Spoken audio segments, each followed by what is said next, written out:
Ok, pessoal. Então, vamos lá, mais uma vez, tirar aí as dúvidas, né, do conteúdo que a gente viu aí, né? Pilhas, filas, filas de prioridade, ok? Então, tem aí as três listas do URI, listas número 3 e número 4, tá? E aí vamos aproveitar aí para tirar as dúvidas para a nossa prova, que é na próxima semana.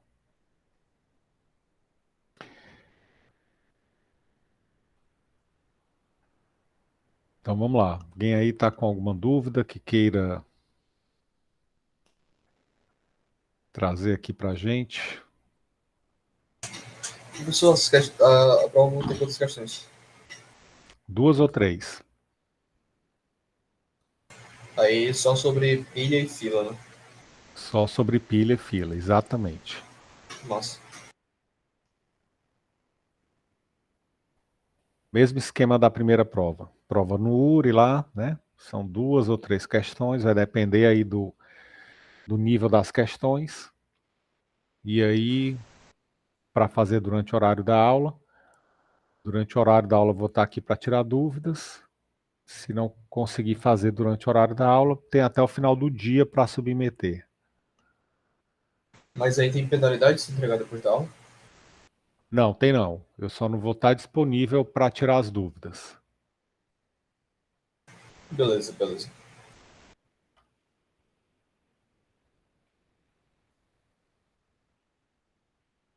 Sobre, sobre as questões, vão ser sobre.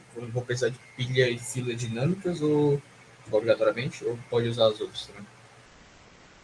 Dion, eu não me recordo aqui, mas geralmente eu peço na prova pilha dinâmica. Pilha e fila dinâmica. Eventualmente pode ser que a questão eu peça também para usar uma fila estática ou uma pilha estática, mas com certeza pilha dinâmica e fila dinâmica vai ter que ter.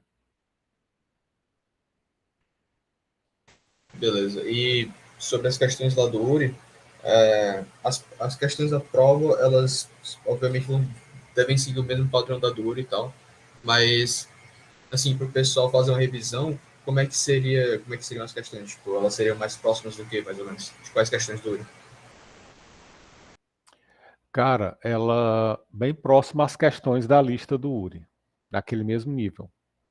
Com exceção, deixa eu ver aqui, com exceção dessa da pilha, com exceção dessa daqui, que eu acho que essa daqui do infixa para pós-fixa é uma questão que precisa de ter um auxílio, né? Você falar e aprender como é que é a pós-fixa, infixa, né? Tem que ter todo um estudo aí, uma preparação por trás. As provas da questão não são como essas aqui, tá? Elas são como as outras questões aqui, como essa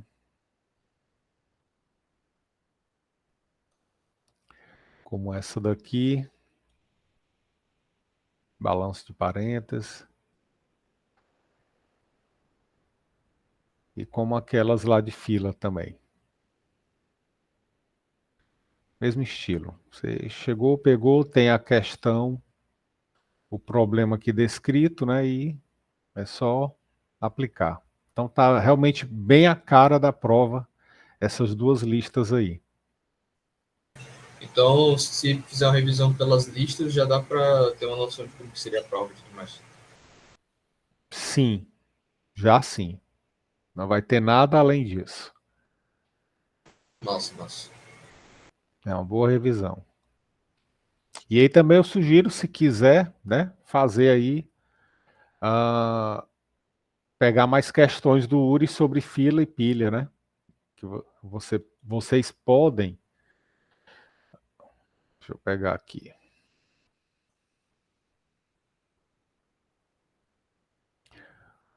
Vocês podem pesquisar aqui, né, pelo problema pilha.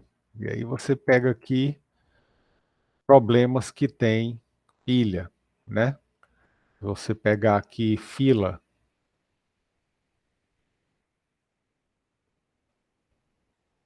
problemas que tem fila, né? E por aí vai.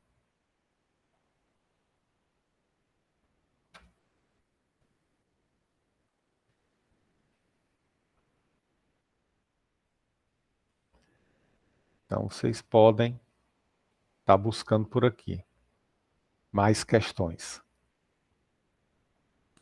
Tranquilo, tranquilo.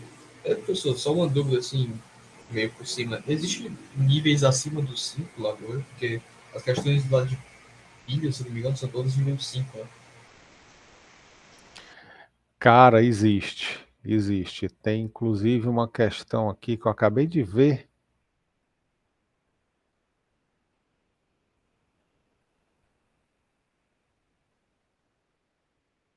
Essa daqui é nível 9, ó.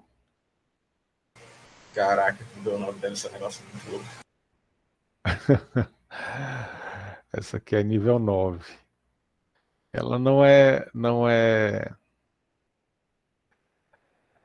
tão hardcore assim não, mas ela é uma questão nível 9. Ela é com fim de arquivo, né? Então assim, a entrada não tem uma quantidade fixa de entradas, você tem que ler até terminar o arquivo. Aí tem umas peculiaridades aqui que fazem com que ela fique nível 9, mas ela não chega a ser tão hardcore assim não. Mas para uma prova ela seria, se essa questão caísse na prova, seria só ela, digamos assim, né? Valeria pela prova toda. E Mas eu aí não pretendo colocar. a forma de divisão de pontos seria por acertos do código, tipo isso. Isso, proporcional, exatamente. Exatamente.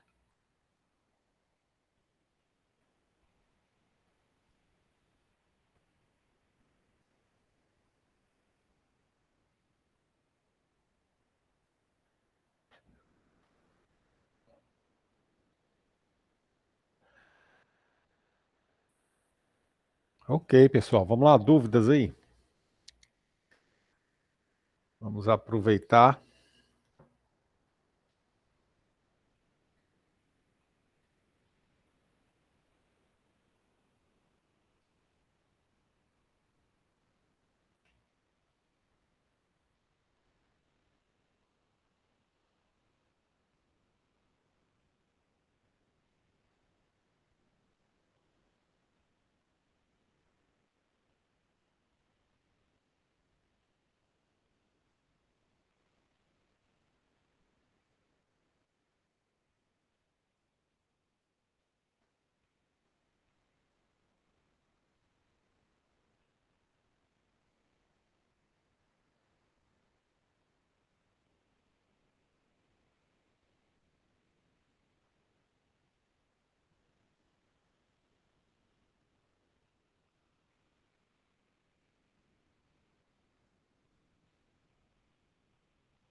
Ok, Dion, beleza.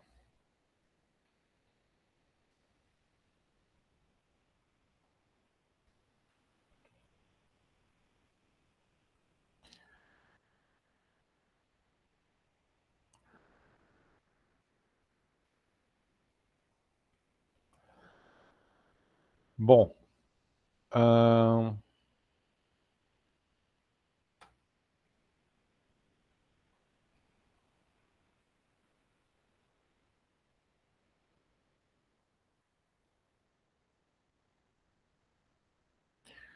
não havendo dúvidas, pessoal, seguinte.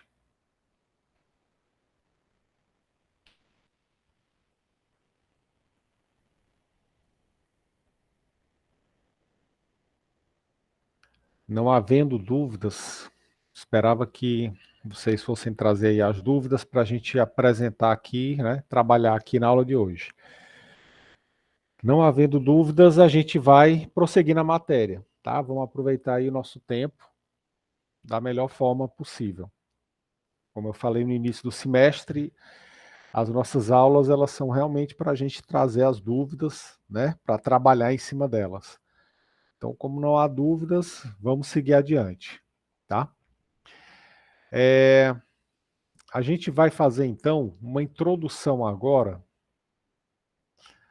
a uma nova estrutura de dados, tá? Vamos fazer agora uma introdução a uma nova Professor, estrutura de dados. Oi, teve uma diga questão Maria. da lista que para mim deu time limit exceeded. O que significa? Significa que a tua solução ela excedeu o limite de tempo da questão do URI. Qual foi a lista, Maria? Foi a Foi de questão pilha da ou de fila. fila? Certo. Então vamos ver aqui. Pronto, essa questão aqui,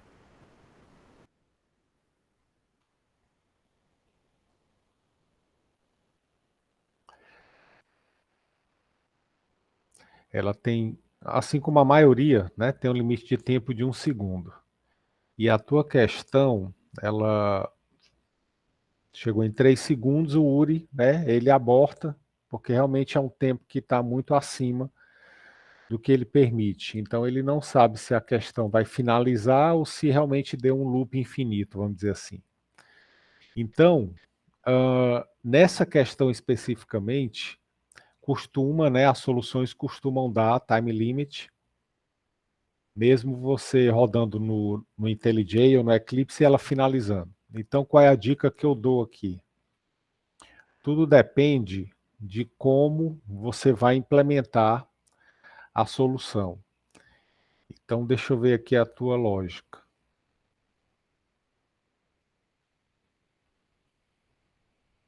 Você botou as pessoas na fila, beleza. Aí depois tem um de pessoas que saíram.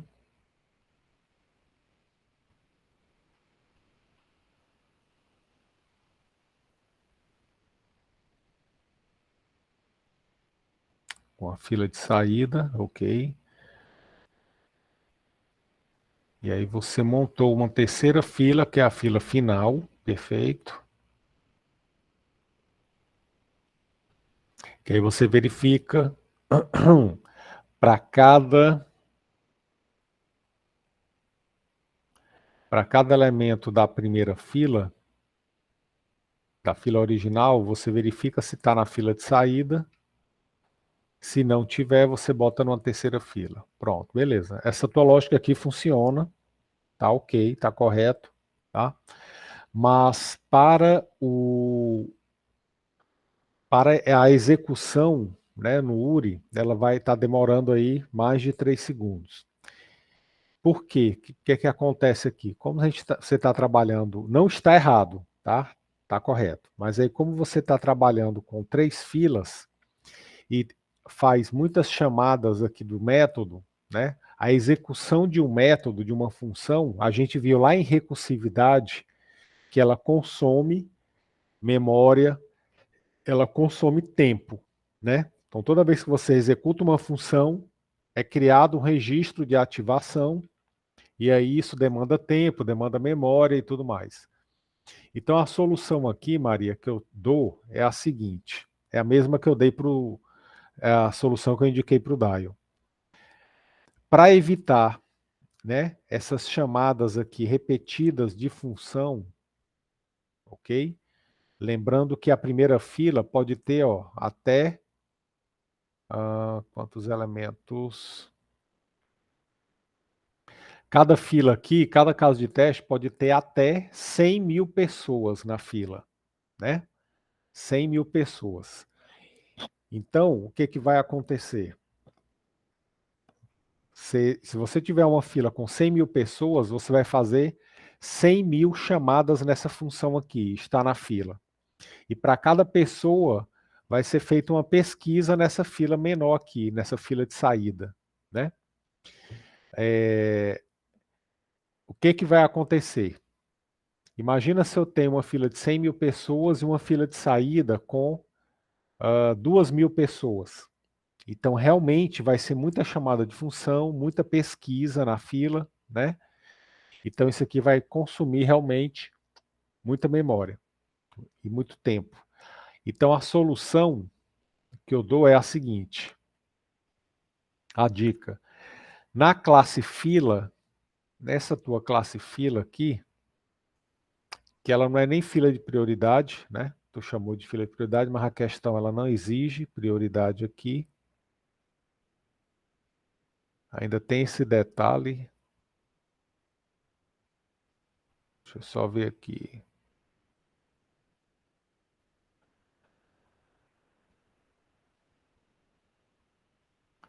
Ainda tem esse detalhe aqui, Maria, você está usando uma fila de prioridade. Então, toda vez que você enfileira um número, ele vai levar um certo tempo para colocar aquela pessoa no lugar correto, né? Então, ele está ordenando aqui. Então, essa questão, ela não exige prioridade, né? Do jeito que está, ela vai estar sempre ordenando os números que você está colocando nela. Então tem que ser uma fila comum, uma fila normal aqui nessa questão, ok? Mas aí você troca essa fila de prioridade por uma fila normal, fila comum, e aí nessa fila você vai implementar um método que vai receber como parâmetro uma outra fila, uma fila de saída. Aí lá dentro desse método, como você vai estar com a sua fila, né? A sua fila de saída, a sugestão que eu dou é você percorrer a fila principal, buscando nela cada elemento da fila de saída que você recebe como parâmetro. E aí, quando você encontrar, você remove o nó, né? Você não faz nenhum dekill, não. Você remove o nó. Como assim remove o nó? Você vai, por exemplo, vamos supor que o 5 está na fila de saída. Então, você percorre a fila principal, né, fazendo aquele loop que a gente já conhece, e aí remove esse nó aqui da fila. Aí como é que você vai remover? Vai fazer o 3 apontar para o 1. E se a tua fila for duplamente encadeada, faz o 1 apontar para o 3. Tá? E aí para cada elemento da fila de saída, você procura ela aqui na fila principal e remove o nó. Tá? Fazendo isso, você vai ganhar tempo. Você vai evitar fazer essa pesquisa aqui, né, na fila de saída. Ok? Aí eu sugiro até, você pode ver a aula, uma das aulas gravadas da semana passada, que eu expliquei com detalhes isso daí lá para o Dion. Tá certo? Então, essa questão aí, ela vai exigir aí essa adaptação. Aí vem a pergunta, mas professor, mas a fila, posso ter esse método na fila? Pode. Esse método seria um método específico para esse problema, que é um método que vai o quê? Retirar da fila pessoas que desistiram, né? E aí você passaria como parâmetro a segunda fila, né? Essa segunda fila aqui com as pessoas que vão deixar essa fila aqui. Consegui ser claro aí, Maria? Sim, professor. Obrigada, viu? Pronto. De nada. Beleza. Outra coisa, quando vai ser a prova? A prova de vocês é na... Deixa eu só ver aqui.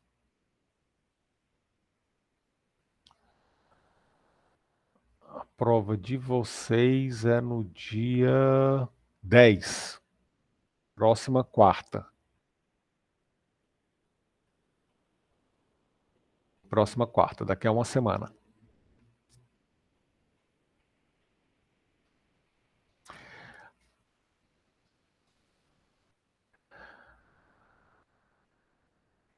Ok, João, vamos ver aqui então a tua dúvida. Vamos lá.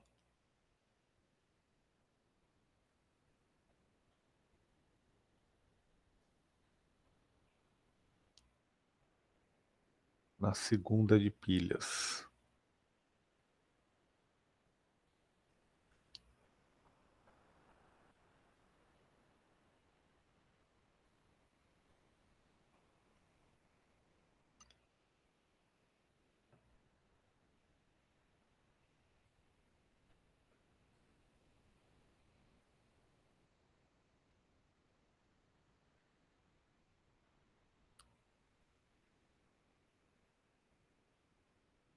Certo. A dos parênteses. Ok. Qual é exatamente a dificuldade, João? Qual é o ponto aí que está te impedindo aí de avançar? Professor, o que eu estava tentando fazer aqui era ler a entrada, né, e dizer com a quantidade de parênteses. Se fosse impor, se fosse par, estaria correto ou incorreto. Aí, acredito que dessa forma não daria certo, né? Por isso que eu não estou enxergando, assim, uma outra possibilidade para resolver. Tá.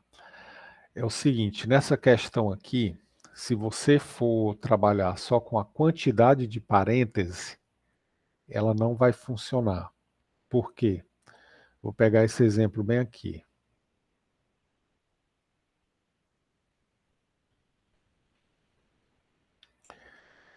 Se a gente somar a quantidade de parênteses que está abrindo e somar a quantidade de parênteses que está fechando, a gente vai ter aqui 2 parênteses abrindo e 2 parênteses fechando. E aí, a princípio, a gente ia pensar, não, tá ok. A quantidade de parênteses que abre e fecha está igual. Só que não está, né, na posição correta. Então, essa expressão aqui não é uma expressão válida. Por quê? Porque eu estou começando abrindo um parênteses, fechando um parênteses, sem ter aberto, né? Então, nesse caso aqui, o que, que vai acontecer? Você vai precisar usar uma pilha para poder fazer esse tipo de verificação. Aí a sugestão aqui, né, é exatamente a mesma que eu dei para o Dion na semana passada, e aí detalhes eu sugiro pegar essa aula gravada, né, para ver os detalhes, mas basicamente o que é que você vai fazer? Você vai percorrer a expressão caractere a caractere. Toda vez que o caractere for um parêntese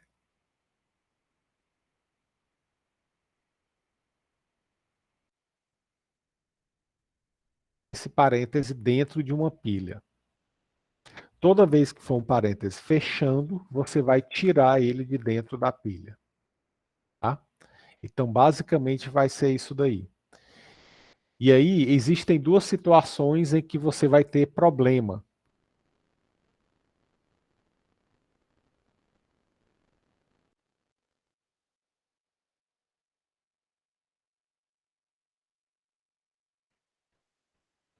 Essa expressão aqui, só para ilustrar,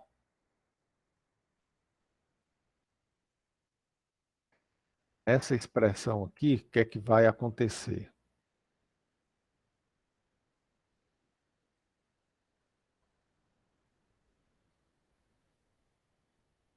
Opa. Estão me ouvindo aí, pessoal? Acho que deu uma... Todos me ouvindo? Sim, sim. Opa, sim. Ah, beleza. Eu acho que reiniciou aqui a minha rede, mas vamos lá. Então, e a tela está aparecendo aí, né, para vocês? Tá sim, professor. Tudo certo. Beleza.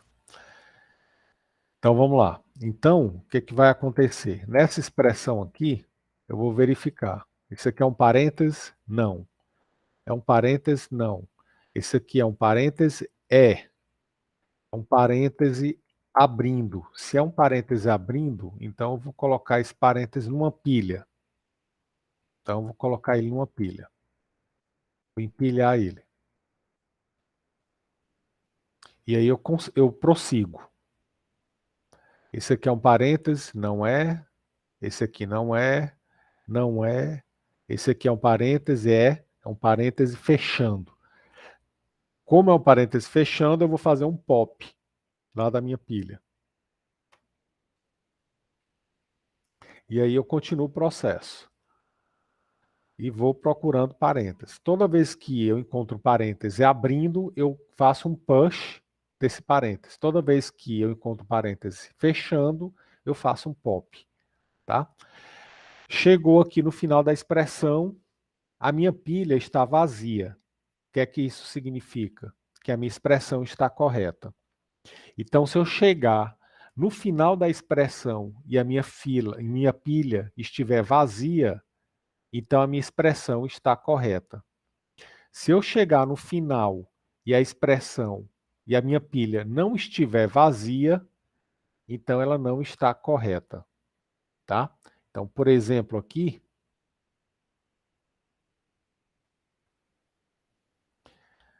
esse exemplo aqui, o que vai acontecer com ele? Isso aqui é um parênteses, não é, não é, isso aqui é um parênteses, parênteses abrindo. Então, vou empilhar um parêntese aqui. Então, vou colocar o parêntese na pilha. Vou fazer um push.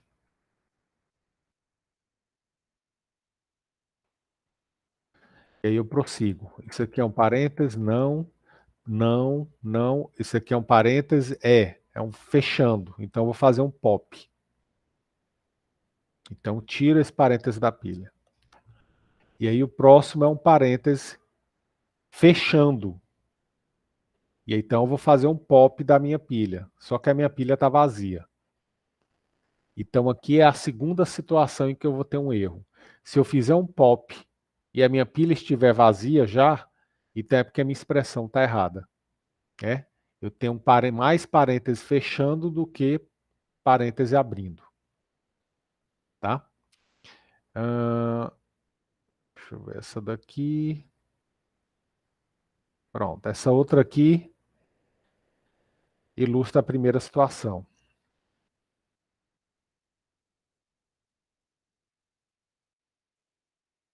Nesse caso aqui, vou encontrar um parêntese abrindo, coloca na pilha.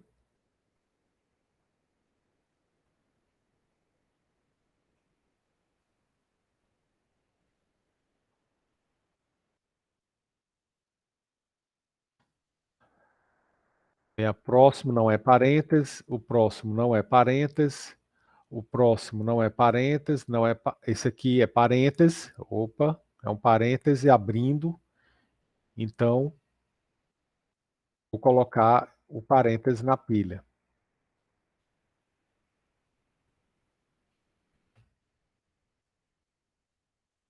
Continua, parêntese, não, parêntese, não, parêntese, não, parêntese, parêntese fechando. Se ele está fechando, eu vou fazer um pop.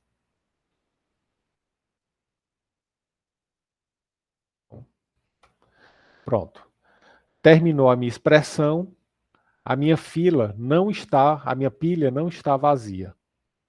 Então, como eu finalizei aqui a expressão e a pilha não está vazia, significa que a minha expressão não está correta. Eu tenho mais parênteses abrindo do que fechando. Então, as duas situações vão ser essas.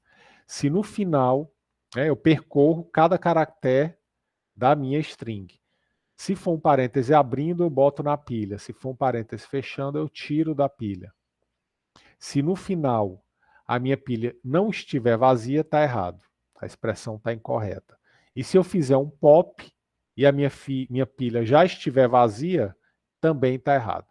São as duas situações em que isso vai ocorrer. Clareou aí, João?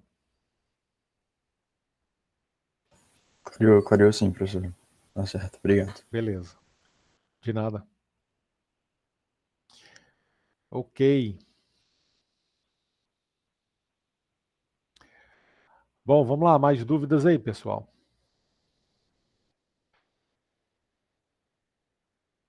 O objetivo é esse aí, é tirar dúvida mesmo.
Bom, mais dúvidas? Não?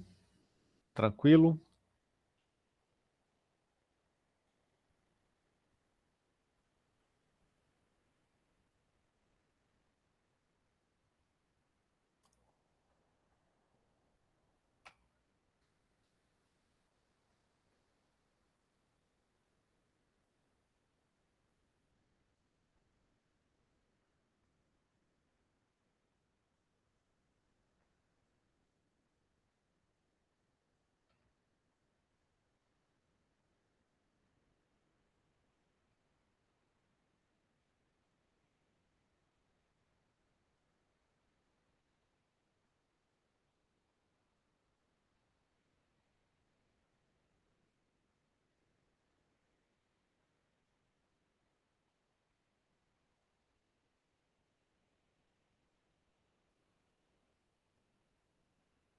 Bom, então vamos fazer o seguinte.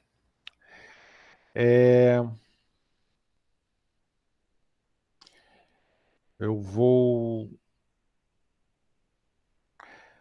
começar aqui a fazer uma introdução, tá?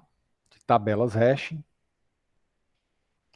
E aí na próxima aula espero que vocês tragam, né, mais dúvidas sobre pilhas e filas para a nossa prova da quarta, tá certo? Então como eu não vi aqui um progresso significativo, né? Então eu não estou vendo aqui que realmente vai fazer efeito deixar esse horário de aula aqui para vocês fazerem as questões, tá? Então eu vou fazer aqui uma introdução já de tabelas hash, e aí na próxima aula, havendo dúvidas de pilha e fila, eu tiro a dúvida e vou prosseguindo aí na matéria, tá certo? Para a gente aproveitar melhor aí nosso tempo. Bom, então vou fazer aqui só uma introdução para que a gente possa contextualizar aqui o uso da tabela hashing, tá? Então, pessoal, até agora a gente trabalhou com estruturas de dado lineares, né? Todas as estruturas que a gente trabalhou até o momento são lineares, ou seja, os dados eles são armazenados sequencialmente, tá? Tanto uma estrutura estática quanto uma estrutura dinâmica, né? Ela armazena os dados sequencialmente. Aí agora a gente tem o seguinte problema, tá? Qual é o problema? Se eu quiser consultar um determinado elemento na minha estrutura, né? Por exemplo, na minha lista. Então, se eu quiser saber, por exemplo, se o número 6 está dentro dessa minha lista, desse meu vetor, o que é que eu teria que fazer, né? O que é que eu preciso fazer? Bom, eu tenho que percorrer individualmente cada posição do vetor até encontrar o número 6. Ou seja, nesse exemplo aqui, eu precisaria de 10 comparações até encontrar o número 6. Isso aí seria o pior dos casos, né? O número que eu busco, ele está na última posição. Esse é o pior dos casos.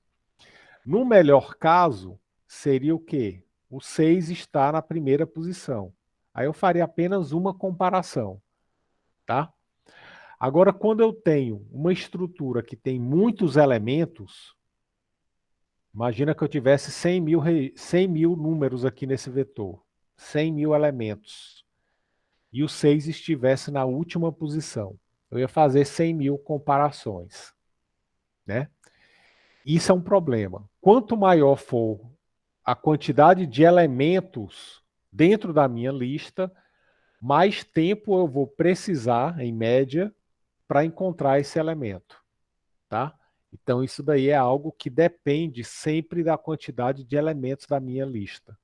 Quanto mais elementos eu tenho, mais tempo eu vou levar para encontrar um determinado elemento dentro dela, tá?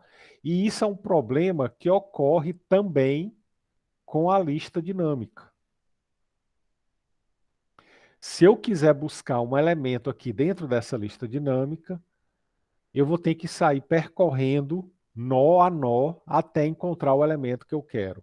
Se o elemento que eu quero está aqui na primeira posição, ótimo. Mas e se ele estiver na última posição? Péssimo. Eu vou ter que sair percorrendo todos os elementos até chegar na última posição e encontrar o elemento que eu quero. Ou seja, quanto mais elementos eu tenho na lista, mais esforço computacional vou precisar para encontrar um elemento dentro dela. Ok? Então, isso aqui é um problema que está associado à busca, à pesquisa de elementos dentro de uma estrutura sequencial. Ok? O problema, está claro, pessoal? O contexto aqui, o problema tá claro? Beleza. Bom, o que a gente pode fazer para otimizar isso daí? O que eu posso fazer para melhorar o tempo de busca?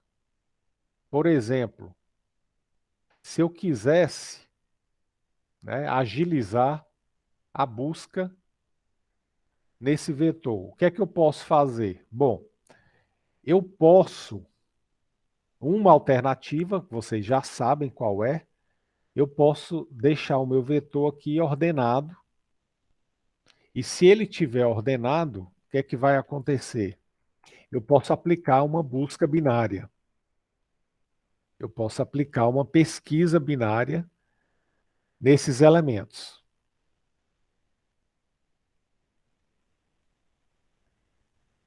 Então, a pesquisa binária seria uma solução. Por quê? Porque eu ia verificar se o elemento central é o elemento que eu quero. Se não for, eu vou buscar do lado esquerdo ou do lado direito, dependendo da ordem, né, do meu número. Então, no caso aqui, se eu quisesse buscar o número 6, o que é que eu ia fazer? Eu ia verificar se o 6 está bem no meio do vetor. Ou seja, eu ia verificar se o 6 estava aqui, ó, na posição 5. Como o 6 não está na posição 5, e o 6 é menor do que 9, eu vou buscar o 6 aqui do lado esquerdo. Porque eu sei que o meu vetor está ordenado. E aí eu repito esse processo. Então a busca binária ela vai agilizar. Eu vou diminuir drasticamente a quantidade de comparações, tá? Mas ainda assim eu vou ter muitas comparações, tá? Se eu tiver um elemento, um vetor muito grande, eu vou ter ainda muitas comparações. Agora, se eu estiver trabalhando com uma lista, né, dinâmica, o que é que vai acontecer? Para eu manter essa lista ordenada, vai exigir um certo esforço computacional, né, para manter essa lista ordenada. Então, toda vez que eu vou inserir, eu vou ter que inserir numa determinada posição, como a gente viu lá na lista ordenada. Então, a necessidade agora é o seguinte: por mais que eu tenha soluções rápidas, né, otimizadas para isso, quanto mais elementos eu tiver, mais tempo eu vou gastar, mesmo que eu consiga usar uma técnica aí que otimize essa busca. O desafio agora é o seguinte: eu quero uma técnica, uma maneira que seja mais eficiente ainda para buscar, tá? Eu preciso de uma maneira mais eficiente para buscar. Até porque aqui na lista dinâmica, eu não consigo fazer uma pesquisa binária com eficiência. Por quê? Porque aqui eu precisaria percorrer até chegar no elemento central. Percorrer de 1 a 1, até chegar no elemento central. Aí lá no elemento central eu ia verificar se ele é o que eu busco, senão eu ia para um lado ou ia para o outro. Então eu não tenho na lista dinâmica essa facilidade da lista estática, que é acessar diretamente o índice. Na lista dinâmica eu já não consigo aplicar uma busca binária. Ok? Com eficiência do vetor. Então, aparece agora a necessidade de uma técnica mais apurada, uma técnica mais ampla e que consiga agilizar a minha pesquisa, qualquer que seja a estrutura. E qual é a saída para isso?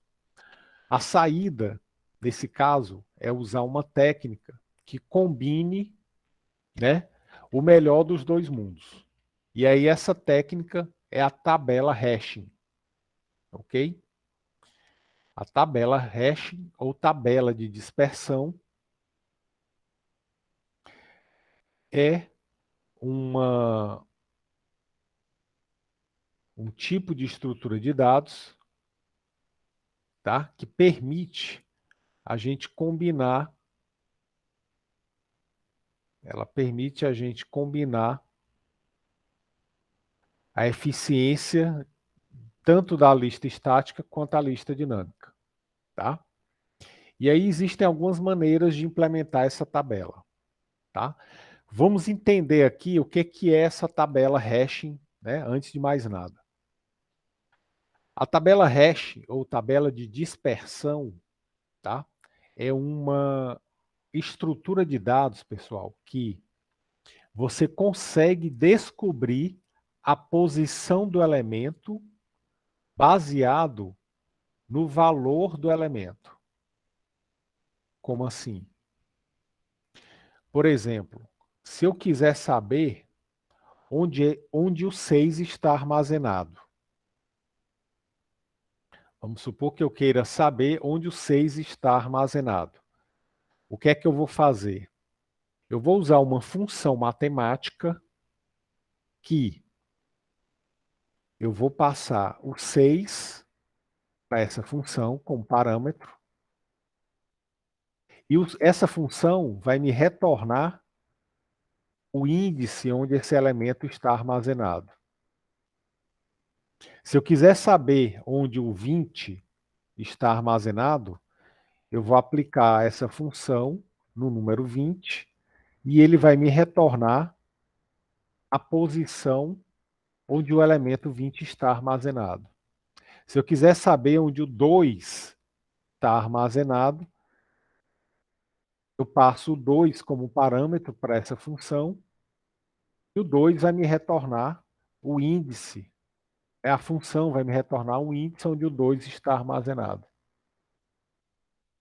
Ou seja, dado o elemento que eu estou buscando, a função vai me dizer exatamente a posição onde ele está armazenado.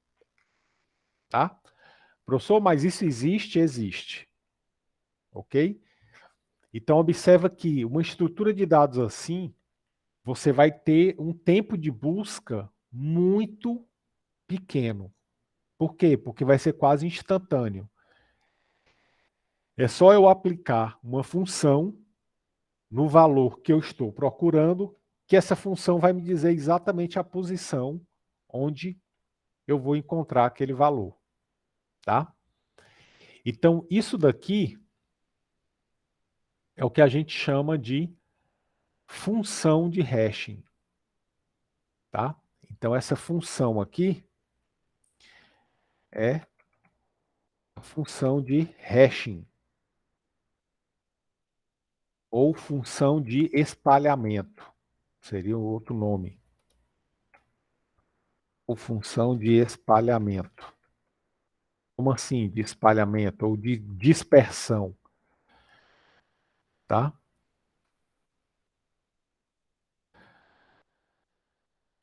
Porque essa função, ela vai distribuir os elementos ao longo da minha tabela, né? Ao longo do meu vetor. Então, eu vou ter na minha tabela hashing, né? Eu vou ter esses dois elementos aqui. Eu vou ter uma tabela ou seja, um local onde eu vou armazenar os elementos, que no caso vai ser um vetor, né? Um array, e vou ter uma função que vai fazer a dispersão, o espalhamento desses elementos pela minha tabela. Então, se eu quiser inserir o número 10, o que é que eu vou fazer? Eu aplico a minha função nesse número 10 e a função vai dizer a posição onde eu vou armazenar o 10, que no caso é o número 5, o índice 5. E aí eu coloco o 10 lá. Se eu quiser armazenar o 2, o 8, eu aplico a função nesse 8 e eu vou ter o valor 2 como resultado, significando que o 8 vai ficar na posição 2. E aí eu boto o 8 na posição 2. Quando eu for fazer a busca, quando eu for pesquisar os elementos, né, a função de hashing vai me dizer exatamente onde eu encontro aquele elemento. Então, esses dois elementos aqui, esses dois componentes, tabela hash e a função hashing, elas formam o que a gente chama de tabela hashing, ou tabela de dispersão, que é uma estrutura de dados não linear, né? Ela não é sequencial. Por quê? Porque ela vai exatamente colocar um elemento, né, numa posição, o próximo elemento vai ficar numa outra posição, que não necessariamente vai ser logo depois. Então ela vai espalhar os elementos ao longo da minha tabela. Ok? Então essa é a ideia por trás da tabela hash.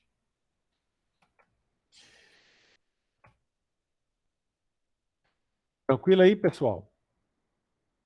Para aí a ideia da tabela hash.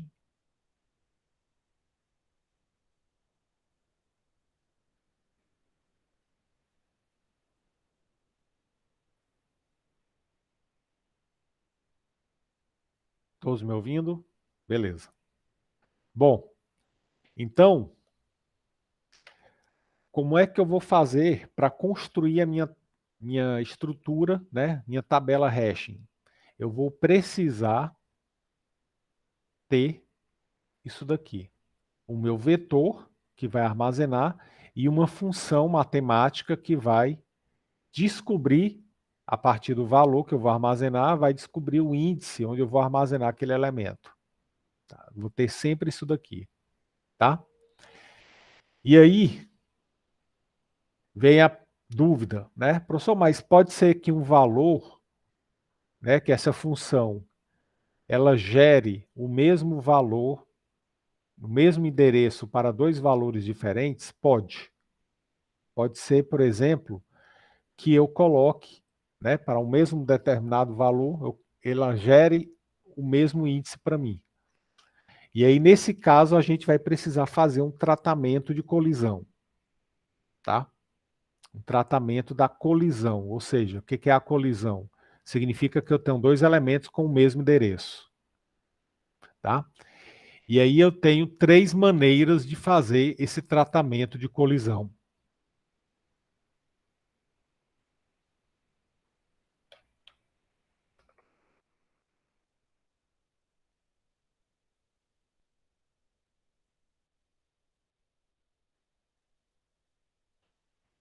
A primeira maneira, na verdade, são duas, e a primeira se divide.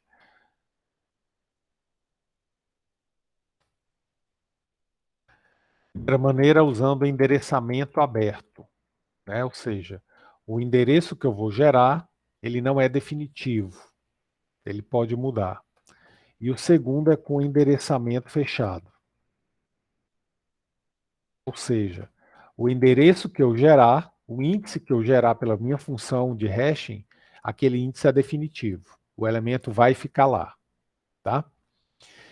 E o endereçamento aberto, eu tenho duas maneiras de trabalhar com ela.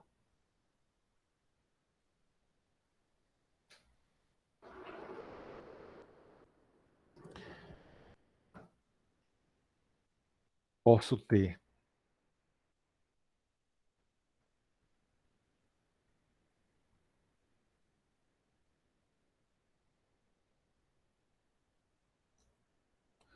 o endereçamento aberto, pode ser por tentativa linear, eu posso tentar encontrar outro endereço de modo linear, ou a tentativa quadrática. Ou seja, eu posso tentar encontrar outro endereço de maneira quadrática, tá? Então, são as duas maneiras que a gente vai ter para descobrir um novo endereço caso haja colisão.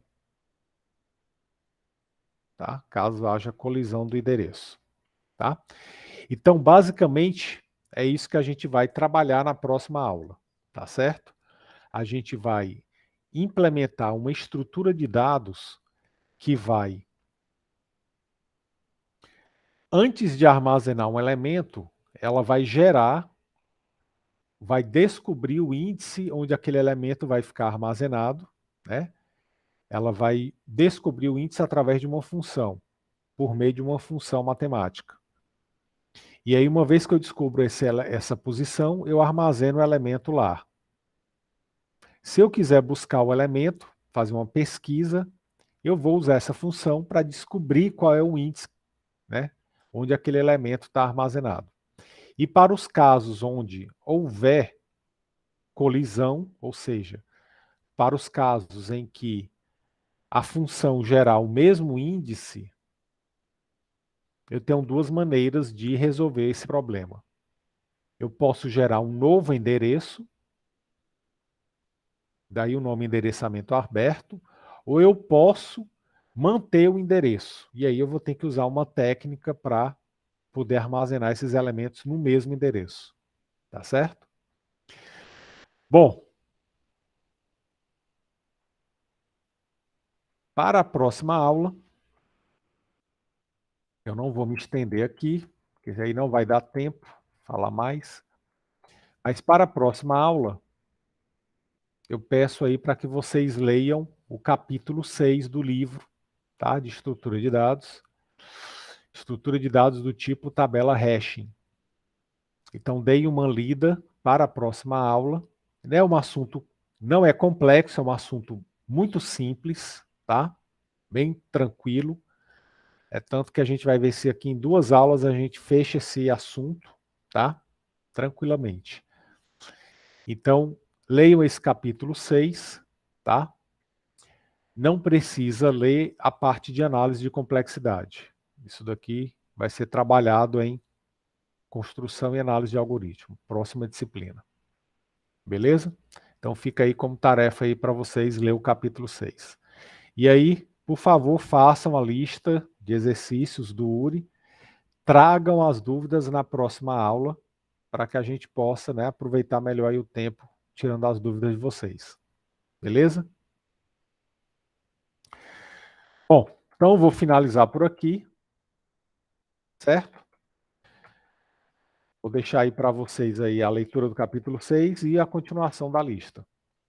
Qualquer dúvida aí, estou à disposição. Um grande abraço a todos, fiquem com Deus, bom final de semana e até segunda-feira. Tchau, tchau. Até mais, professor. Tchau, professor. Valeu. Falou.